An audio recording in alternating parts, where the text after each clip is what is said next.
What's your go-to advice for new people in your field? I think the power of the network is so important. I've solved way more problems, not because of my own knowledge or so-called expertise, but in networking with other like-minded individuals across industries.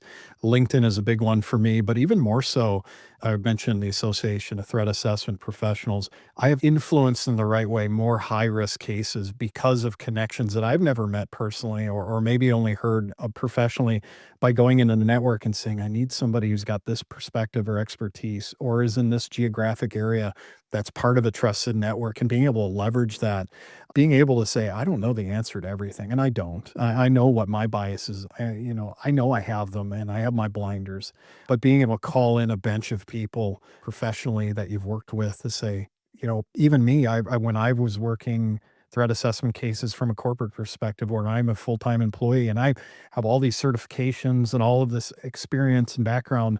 Sometimes I'll go to my boss and say, you know what, we need to bring in a PhD level operational psychologist for this because we're getting into a realm that I don't specialize in. And I think we're going to need that perspective.